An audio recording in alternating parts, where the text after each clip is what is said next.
Hello viewers, welcome to my YouTube channel Daily Information.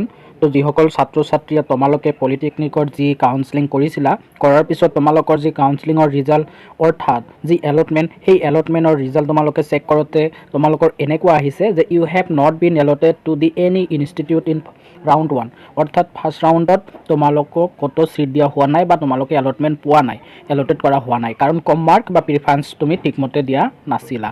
তো এতিয়া কথা হ'ল তো তোমালোকে যিসকলে এনেকুৱা শ্ব' কৰি আছে এনেকুৱা দেখি আছা তো তোমালোকে বহুতে কুৱেশ্যন কৰি আছে যে ছেকেণ্ড ৰাউণ্ড কেতিয়া আহিব ছেকেণ্ড কাউন্সেলিং কেতিয়া হ'ব। একচুৱেলি ছেকেণ্ড কাউন্সেলিং নহয় ছেকেণ্ড কাউন্সেলিং ৰিজাল্টহে। কাৰণ কি নতুনকৈ তোমালোকে আকৌ কাউন্সেলিং কৰিব নালাগে, ডকুমেণ্টছ আপলোড কৰিব বা প্ৰিফাৰেঞ্চ আকৌ দিয়া সেইবোৰ একো কৰিব নালাগে। জাষ্ট তোমালোকে যোনখিনি কৰিছা তাৰ ভিত্তিতে তোমালোকক এতিয়া আকৌ ৰিজাল্ট দিব, আকৌ চিট দিব যদি চিট খালী থাকে তেতিয়া। তো এই সবিশেষ লৈ মই ভিডিঅ'টো একেবাৰে দীঘলীয়া হ'ব অলপ, একেবাৰে শেষলৈকে চাই থাকিবা কাৰণ যোনখিনি ফুল শিডিউল আছে ছেকেণ্ড কাউন্সেলিঙৰ ৰিজাল্ট কেতিয়া আহিব, থাৰ্ডৰ কেতিয়া আহিব, তাৰপিছত একেবাৰে এডমিশ্যন বা লাষ্ট পৰ্যায়লৈকে 4-5টা কাউন্সেলিঙৰ কথা কোৱা হৈছে। এই ফুল শিডিউলটো তোমালোকৰ লগত ডাইৰেক্ট শ্বেয়াৰ কৰি দিম কাৰণ মই হয়তো সচৰাচৰ ভিডিঅ' নিদিবও পাৰোঁ কাৰণ নিশ্চয় তোমালোকে জানা মোৰ এক্সাম আহি আছে, তাৰ কাৰণে মই তাতে অলপ ব্যস্ত হৈ আছোঁ। আৰু যিসকলৰ অলৰেডি তোমালোকৰ চিট পালা বা তোমালোকৰ এলটমেণ্ট আহিছে তো তোমালোকে কেনেকৈ কি কৰিব লাগিব সেইখিনি তোমালোকক আজিয়ে দেখুৱাম, খন্তেক পিছতে সেইটো দেখুৱাম কাৰণ একচেপ্টেঞ্চ লেটাৰ আপলোড কৰিব লাগিব। তো মই লগৰ ল'ৰা এটাক মানে একচেপ্টেঞ্চ লেটাৰটো প্ৰিণ্ট আউট কৰিব দিছোঁ, প্ৰিণ্ট আউট কৰা হ'লে তোমালোকক সেইটো আপলোড কৰি একচেপ্ট কৰিবা। বহুতে কৈ আছে যে একচেপ্ট কৰিম, তো একচেপ্ট কৰিব পাৰিবা কিন্তু একচেপ্টেঞ্চ লেটাৰটো আপলোড কৰিব নোৱাৰিবা কাৰণ সেইটো প্ৰিণ্ট কৰিব লাগিব কম্পিউটাৰৰ পৰা। যদি ঘৰত আছে দেন সোনকালে পাৰিবা। তো সেইখন আগত প্ৰিণ্ট আউট কৰি আগত একচেপ্ট মাৰাৰ পিছত তলত একচেপ্টেঞ্চ লেটাৰ আপলোডৰ অপশ্যন আহিব, সেইটো ডাউনলোড কৰি লোৱা। ডাউনলোড কৰাৰ পিছত তোমালোকে কম্পিউটাৰৰ দোকানৰ পৰা সেইটো প্ৰিণ্ট আউট কৰি লোৱা। তাৰপিছত ষ্টেপ বাই ষ্টেপ আগবাঢ়িবা, ময়ো ভিডিঅ' দিম। তো ইয়াতে হ'ল ফুল শিডিউল। এই ফুল শিডিউলত কোৱা হৈছে তোমালোকৰ একেবাৰে ফাৰ্ষ্টৰ পৰা লাষ্টলৈকে চোৱা। ইয়াতে শিডিউল বহুত কিবা কিবি লিখা আছে, ভিডিঅ'টো আকৌ কৈছোঁ অলপ দীঘলীয়া হ'লেও তোমালোকে মনোযোগেৰে চাই থাকিবা। যদি তুমি চিট পোৱা নাই মনোযোগেৰে চাই থাকিবা, কেতিয়া কি হ'ব সবিশেষ জানিব পাৰিবা। প্ৰথম চোৱা allotment of seat of first online counselling, ইয়াতে চোৱা 16 আগষ্ট সেইটো দি দিলে। একচেপ্টেঞ্চ লেটাৰ সেইটো আমি acceptance letter with the acceptance letter and necessary documents এটা আপলোড কৰাৰ যোনখিনি চিট পালে সেইখিনিৰ কাৰণে 17 তাৰিখৰ পৰা আৰম্ভ হ'ব, 20 তাৰিখলৈকে চলি থাকিব। তাৰপিছত physical admission along with the physical আমি ভেৰিফিকেশ্যন ডকুমেণ্টছ ভেৰিফিকেশ্যন কৰিব লাগিব য'ত চিট পোৱা যোনখিনি পালা যে 17 তাৰিখৰ পৰা 23 তাৰিখলৈকে। এতিয়া আহিছে submission of online report and vacancy list by respective institute of DT office. এইখিনি যে গ'ল তাৰপিছত যিকেইটা পলিটেকনিক কলেজ আছে সেই কলেজখিনিয়ে DT অফিচত ছাবমিট কৰিব লাগিব ক'ত কিমান ভেকেঞ্চি আছে সেই ভেকেঞ্চি লিষ্টটো। সেইমতে তাৰপিছত এইটো কিমান 24 তাৰিখত এইটো কৰিব দিছে। তাৰপিছত display of vacancy list receive from institute after first online counselling. তো যেতিয়া 24 তাৰিখত যেতিয়া DT অফিচত গোটেইকেইটা পলিটেকনিকে ভেকেঞ্চি লিষ্টটো দিব তো তোমালোকে বা আমি নিজেও চাব পাৰিম, ভেকেঞ্চি লিষ্টটো চাব পাৰিম 26 তাৰিখত 26ত সেই ভেকেঞ্চি লিষ্টটো চাব পাৰিম যে কোনটো পলিটেকনিকত কিমান চিট খালী হৈ আছে সেইটো চাব পাৰিম কেতিয়া 26 আগষ্টত। তাৰপিছত আহিব চোৱা allotment of seat of second counselling. তো ছেকেণ্ড কাউন্সেলিং আহি যাব কেতিয়া, ইয়াতে চোৱা 30 আগষ্টত তোমালোকৰ ছেকেণ্ড কাউন্সেলিং হ'ব। তো নিশ্চয় গম পালা যে 30 আগষ্টত তোমালোকৰ ছেকেণ্ড কাউন্সেলিং হ'ব আৰু 26 আগষ্টত তোমালোকে ক'ত কিমান ভেকেঞ্চি আছে এইটো চাব পাৰিবা। তাৰপিছত 30 আগষ্টত যেতিয়া তোমালোকৰ অনলাইনত ৰিজাল্ট দিব যে তোমালোকে চিট এলটমেণ্ট পালা তেতিয়া একচেপ্টেঞ্চ লেটাৰ বা তোমালোকে ডকুমেণ্টছখিনি আকৌ আপলোড কৰিব লাগিব 30 তাৰিখৰ পৰা 2 তাৰিখৰ ভিতৰত, 30 আগষ্টৰ পৰা 2 ছেপ্টেম্বৰৰ ভিতৰত, এই 4 দিনৰ ভিতৰত তোমালোকে আপলোড কৰিব লাগিব।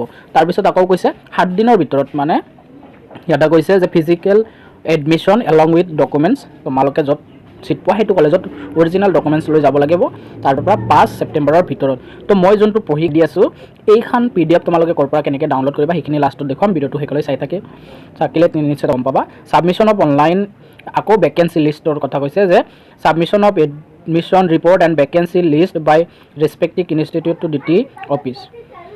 কিমানে এডমিশ্যন ল'লে আৰু কিমান ভেকেঞ্চি আছে সেইটো আকৌ 7 ছেপ্টেম্বৰত DT অফিচত জমা দিব। তাৰপিছত আকৌ ডিছপ্লে হ'ব ভেকেঞ্চিখিনি, আকৌ ডিছপ্লে হ'ব ছেকেণ্ড কাউন্সেলিঙৰ পিছত, ছেকেণ্ড অনলাইন কাউন্সেলিঙৰ পিছত 9 তাৰিখত আকৌ দেখাব ক'ত কিমান চিট খালী হৈ আছে। তাৰপিছত ইয়াতে গুৰুত্বপূৰ্ণ কথা এটা কৈছে ৰিভাইজিং, তাৰপিছত modification of institute branch orders by candidate if any, ইয়াতে 9 তাৰিখত কৰিব পাৰিবা। ছেপ্টেম্বৰৰ 9 তাৰিখ আৰু 10 তাৰিখ দুদিন সময় পাবা। যদি তোমালোকে কম প্ৰিফাৰেঞ্চ দিয়াৰ কাৰণে ছিট নাপালা, হয়তো বৰ্তমান তোমালোকে দেখি আছা যে কৰিমগঞ্জ হাইলাকান্দিৰ ফালে কম মাৰ্কতে ছিট পাই গ'লে তুমি নাপালা কাৰণ প্ৰিফাৰেঞ্চৰ লগত কথা মই আগতে কৈছিলোঁ। যদি প্ৰিফাৰেঞ্চ আৰু এড কৰিম বুলি ভাবিছা, তোমালোকক এটা চান্স দিব। 9 ছেপ্টেম্বৰ আৰু 10 ছেপ্টেম্বৰ এই দুদিনত তোমালোকে মডিফিকেশ্যন কৰিব পাৰিবা বা ইনষ্টিটিউট চেঞ্জ কৰিব পাৰিবা। হয়তো কিছুমান যে তোমালোকে লেট হৈ গৈছে, কাউন্সেলিং কৰা নাই, অনলাইন কাউন্সেলিং কৰা নাই, তোমালোকেও হয়তো কাউন্সেলিং কৰিব পাৰিবা। সুযোগ এটা দিব 9 তাৰিখ আৰু 10 তাৰিখত। তাৰপিছত আহিব যে allotment of seat of third online counselling. ইয়াতে কিমান 12 ছেপ্টেম্বৰৰ কথা কৈছে। 12 ছেপ্টেম্বৰত তোমালোকক এলটমেণ্ট দিয়া হ'ব, third allotment, third counselling result আহি যাব। তাৰপিছত একচেপ্টেঞ্চ লেটাৰ তোমালোকে আপলোড কৰিব লাগিব 13 তাৰিখৰ পৰা 16 তাৰিখৰ ভিতৰত ফিজিকেল ডকুমেণ্টছ ভেৰিফিকেশ্যন হ'ব। 15 তাৰিখৰ পৰা 20 তাৰিখৰ ভিতৰত তুমি য'ত ছিট পোৱা তাত যাব লাগিব। তাৰপিছত আকৌ দ্বিতীয় পিছে ৰিপৰ্ট বিচাৰিব পলিটেকনিকখিনিৰ পৰা যে কিমান ছিট খালী হৈ আছে, কিমান এডমিশ্যন ল'লে। 21 তাৰিখত সেইটো জমা দিব লাগিব। তাৰপিছত আকৌ ডিছপ্লে কৰিব থাৰ্ড টাইম তোমাৰ ছেকেণ্ড আফটাৰ থাৰ্ড কাউন্সেলিং হোৱাৰ পিছত আকৌ কিমান ছিট খালী ৰৈ গ'ল, কোনটো পলিটেকনিকত কি ব্ৰাঞ্চত, সেইখিনিত ইয়াতে 23 ছেপ্টেম্বৰত তোমালোকে চাব পাৰিবা আকৌ।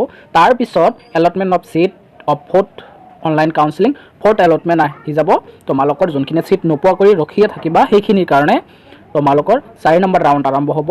সেইটো হ'ব 25 ছেপ্টেম্বৰত আহি যাব। তাৰপিছত আকৌ যেতিয়া আৰু কিছুমানে ছিট পাবা, তেতিয়া তোমালোকে আকৌ একচেপ্টেঞ্চ লেটাৰ আপলোড কৰিব লাগিব। তাৰপিছত তুমি গোটেইখিনি ডকুমেণ্টছ আপলোড কৰিবা যি লাগে। তাৰপিছত তোমালোকে এলটমেণ্ট পাবা। এলটমেণ্ট পোৱাৰ পিছত আকৌ ফিজিকেল ভেৰিফিকেশ্যনৰ কাৰণে তুমি য'ত ছিট পোৱা তাত যাব লাগিব। তাত 26ৰ পৰা 30 তাৰিখৰ ভিতৰত ছেপ্টেম্বৰত যাব লাগিব। তো এইখিনি ভালকৈ পঢ়ি চাবা, যেতিয়া PDF টো ডাউনলোড কৰিব পাৰিবা। মই জাষ্ট এটাকৈ মানে গাইড দিছোঁ, ইম্পৰ্টেণ্ট কেইটাহে। তাৰপিছত আকৌ দ্বিতীয় অফিচে ভেকেঞ্চি লিষ্টটো বিচাৰিব কলেজবোৰৰ পৰা। ইয়াতে 6 অক্টোবৰৰ তাৰপিছত ভেকেঞ্চি লিষ্ট আকৌ ডিছপ্লে হ'ব ফ'ৰ্থ ৰাউণ্ড কাউন্সেলিঙৰ পিছত আকৌ 8 তাৰিখত, অক্টোবৰৰ 8 তাৰিখত, ছেপ্টেম্বৰ নহয়, অক্টোবৰৰ 8 তাৰিখত ভেকেঞ্চি লিষ্টটো ডিছপ্লে হ'ব, তোমালোকে চাব পাৰিবা। তাৰপিছতহে তোমালোকৰ 5 নম্বৰ ৰাউণ্ড আৰম্ভ হ'ব, allotment of seat of fourth online counselling. 5 number allotment আহি যাব 10 তাৰিখত, অক্টোবৰৰ 10 তাৰিখত। নিশ্চয় গম পালা। এনেকৈ তোমালোকৰ হয়তো যদি বিচাৰে display of vacancy list after fourth কাউন্সেলিঙৰ পিছত আকৌ তোমালোকক ভেকেঞ্চি লিষ্টখিনি এবাৰ দেখুৱাব যে ক'ত কিমান ছিট খালী হৈ আছে। তো 5 নম্বৰ কাউন্সেলিঙৰ পিছত হয়তো আৰু কাউন্সেলিং নহ'ব। 5 নম্বৰ কাউন্সেলিঙৰ পিছত স্পট বোলা এটা কাউন্সেলিং হয়, য'ত যিমানকেইটা ছিট খালী থাকে, ধৰা বেছি ছিট নাই, এতিয়া বোলে নগাঁৱত 2টামান ছিট আছে, গোৱালপাৰাত 5টা, নলবাৰীত বোলে 5টা, এনেকৈ মৰিগাঁৱত 10টা, এনেকৈ ছিট খালী আছে। তো স্পট কাউন্সেলিং হ'ব। তুমি ডাইৰেক্ট গ'লে ডাইৰেক্ট তোমালোকক এডমিশ্যন দিব। সেইটো আকৌ কাউন্সেলিং কৰিব নালাগে বা অনলাইনত নাম নাহে, তুমি অফলাইনত গৈ ডাইৰেক্ট ছিটটো ল'ব পাৰিবা। এতিয়া তুমি যদি ওচৰত য'ত আছা, এতিয়া তুমি ধৰা তুমি বঙাইগাঁও পলিটেকনিকত গ'লে তাতে যদি 5টামান ছিট খালী থাকে, তুমি পাই যাবা। যোনে আগত যাব সিয়ে পাই যাব। ইয়াতে মাৰ্কৰ কোনো কথা নাই। তো কম মাৰ্কতে সেইটো পাই যায়। তো যিসকলে মাৰ্ক বহুত কম পাইছা, তোমালোকে ভাবিছা পলিটেকনিক পঢ়িমে, তেন তোমালোকে স্পট কাউন্সেলিঙৰ কাৰণে ৱেইট কৰিব লাগিব। স্পট কাউন্সেলিঙত ডাইৰেক্ট গুচি গ'লে তোমালোকে ছিট পাবা। তো নিশ্চয় কথাখিনি গম পাইছা যে কমেও 5টা ৰাউণ্ড তোমালোকৰ ৰিজাল্ট আহিব। এটা আহিলে আৰু 4টা এটাও বাকী আছে। তো তোমালোকে যদিও ছিট পোৱা নাই, হতাশ হ'ব নালাগে, হয়তো ছিট পাবা যদি প্ৰিফাৰেঞ্চ ঠিক আছে, মাৰ্কো ভাল আছে। কিন্তু একেবাৰে কম মাৰ্কত আকৌ ছিট নোপোৱা, কাৰণ বৰ্তমান কম্পিটিশ্যনটো অলপ বাঢ়িছে আৰু প্ৰিফাৰেঞ্চ চবে তেনেকৈ দিছে, সতৰ্ক হৈ দিছে। চবতে প্ৰিফাৰেঞ্চ বহুতেই দিছে। তো প্ৰিফাৰেঞ্চৰ লগত কথা, সেইকাৰণে মই কৈছিলোঁ, চোৱা তুমি নিশ্চয় কালিয়ে গম পাইছা বহুতে কম মাৰ্ক পাই ছিট পাইছে, তুমি সিমান মাৰ্ক পায়ো পোৱা নাই। কাৰণ সেই ল'ৰাটো বা সেই ছোৱালীজনীয়ে য'ত প্ৰিফাৰেঞ্চ দিছিলে তুমি তাত দিয়া নাই। বৰাকবেলিত বহুত কম মাৰ্কতে পাইছে। তো মেইন কথা এইখিনিয়ে, তোমালোকে ৱেইট কৰা। আৰু 4টামান ৰিজাল্ট আহিব, 4টা ৰাউণ্ড হ'ব, তেতিয়া তোমালোকৰ নিশ্চয় নাম আহিব। তো এতিয়ালৈ ইমানে, থেংক ইউ।